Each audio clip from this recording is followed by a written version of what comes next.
నమస్తే welcome to our voice నేను journalist నవత తాము హిందూ సంస్థలపై మాత్రమే ఎందుకు దృష్టి పెడుతున్నామని ప్రజలు తరచుగా అడుగుతున్నారని పేర్కొంటూ దేశంలో బాధ్యతాయుతమైన సమాజం హిందూ సమాజమేనని రాష్ట్రీయ స్వయం సేవక్ సంఘ్ ఆర్ఎస్ఎస్ సర్సంఘచాలక్ డాక్టర్ మోహన్ భగవత్ గారు స్పష్టం చేశారు.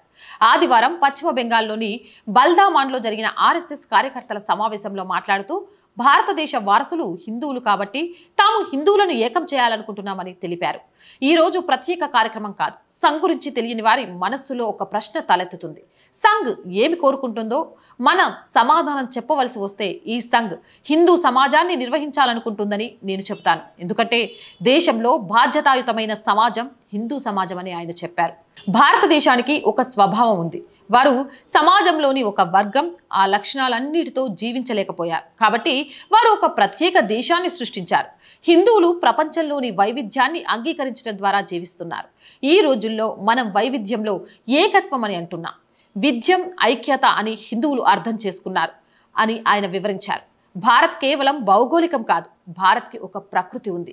ఈ విలువలతో జీవించలేని వారు ప్రత్యేక దేశాన్ని సృష్టించారు. కానీ సహజంగా ఉండిపోయిన వారు భారత్ సారాన్ని అనుసరించారు. ఏమిటి సారం? అది హిందూ సమాజం. ప్రపంచం భిన్నత్వాన్ని అంగీకరించడం ద్వారా మనుగడ సాధిస్తుంది. మనం భిన్నత్వంలో ఏకత్వం అని అంటాం, కానీ భిన్నత్వమే ఏకత్వం అన్నది హిందూ సమాజం అవగాహన అని ఆయన వివరించారు. ఇక్కడ ఎవరో చక్రవర్తులను 14 సంవత్సరాలు బహిష్కరణకు గురైన రాజును గుర్తుంచుకుంటారని, మహారాజులను గుర్తుంచుకోరు. కానీ తన తండ్రి ఇచ్చిన మాట, తన సోదరుడి చెప్పులను ఉంచుకొని తిరిగి వచ్చినప్పుడు తన సోదరుడికి రాజ్యాన్ని ఇచ్చిన రాజును గుర్తుంచుకుంటారని భాగవత్ పేర్కొన్నారు. ఈ లక్షణాలు భారతదేశాన్ని నిర్వచిస్తాయి. ఈ లక్షణాలను అనుసరించేవారు హిందూ. ఇది మొత్తం దేశపు వైవిధ్యాన్ని కలిపి ఉంచుతుంది. ఎవరిని బాధ పెట్టే పనులను మనం చేయము.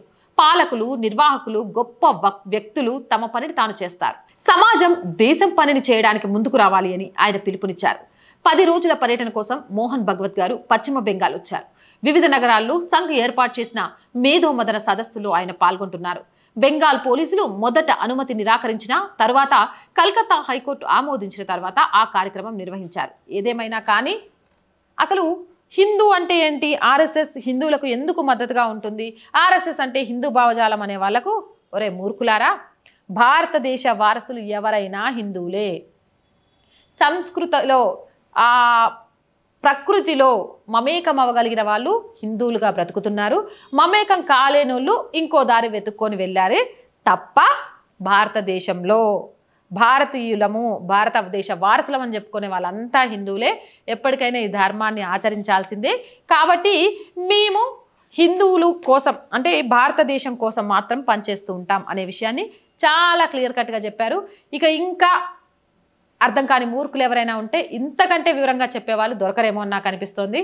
మోహన్ భగవత్ గారి మాటలు విన్న తర్వాత అయినా ఈ సుడో సెక్యులర్లుగా బ్రతుకుతున్న వాళ్ళంతా కనీసం సెక్యులర్లుగా అయినా బ్రతకడానికి ఆలోచించండి. ఇక భారతదేశాన్ని, సనాతనాన్ని ఎవ్వరూ వేరు చేయలేరు. సనాతనం అంటేనే హిందూ ధర్మం. హిందూ ధర్మం కోసం పనిచేస్తున్న ప్రతి ఒక్కరూ దేశం కోసం, సనాతనం కోసం పనిచేస్తున్నట్టే. కాబట్టి ఇలాంటి వెకిల ప్రశ్నలు వేయడం మానేసి దేశం కోసం ఏదైనా చేయడానికి ప్రయత్నం చేయండి. అవునంటారా కాదంటారా? కామెంట్ సెక్షన్లో పెట్టేయండి. మోర్ వీడియోస్ కోసం మన ఛానల్ వెంటనే సబ్స్క్రైబ్ చేయండి. నేను ఆర్థికంగా ఈ ఛానల్కి మీ అందరి చేయుత చాలా చాలా చాలా అవసరం. నిజం చెప్పాలంటే ఈ మంత్ ఇంకా ఒకళ్ళిద్దరికి శాలరీస్ కూడా ఇవ్వలేదు. ఆ సిచ్యువేషన్లో ఉంది ప్రస్తుతం ఛానల్. మీ అందరు సహకరిస్తే మాత్రం ఇంకా ముందుకు వెళ్ళగలుగుతాను. సహకరిస్తారు అని ఆశిస్తున్నాను. ప్లీజ్ ఆర్థికంగా కొంతకాలం మాకు చేయుతగా ఉండండి. ఆ తర్వాత ఎలాగైనా బ్రేక్ ఈవెన్కి చేరుకోవడానికి ప్రయత్నాలు అయితే మేము చేస్తున్నాం.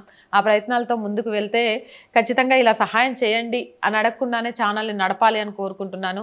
ఆ స్థితికి వచ్చే వరకు మాత్రం మీ అందరి చేయుత చాలా అవసరం. చేయుతను అందించాలి అనుకునేవారు స్క్రీన్ మీద గూగుల్ పే, ఫోన్పేతో పాటు అకౌంట్ డీటెయిల్స్ ఇచ్చామండి. అలాగే సబ్స్క్రిప్షన్ పక్కన జాయిన్ అనే బటన్ కూడా ఉంది. ఆ క్లిక్ చేస్తే 1 to 5 లెవెల్స్ వస్తాయి. ఏదో ఒక లెవెల్లో చేయొచ్చు. లేదా అకౌంట్ డీటెయిల్స్ ద్వారా, ఫోన్పే ద్వారా, గూగుల్ పే ద్వారా కూడా మాకు సహాయాన్ని అందించవచ్చు. సహాయం చేస్తారని ఆశిస్తున్నాం. అండ్ వ్యాపార ప్రకటనల కోసం చాలామంది వ్యాపారస్తులు మా ఛానల్ చూస్తున్నారని మాకు తెలుస్తోంది. ఎందుకంటే మాకు 48 అవర్స్కి వ్యూవర్షిప్ ఎంత ఉంటుందో తెలుస్తుంది. కాబట్టి ప్లీజ్ ఖచ్చితంగా మీరు మాకు వ్యాపార ప్రకటన ఎంతవరకు అయితే ఇస్తారో దానివల్ల ఖచ్చితంగా మీకు అంత మార్కెట్ జరుగుతుంది అనుకుంటున్నాం.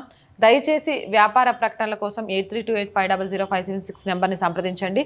ప్రజా సమస్య ఏదైనా మీ గొంతుకను మా గొంతుకగా వినిపిస్తాం. 8328500576 నెంబర్కి వాట్సాప్ ద్వారా తెలియజేయండి.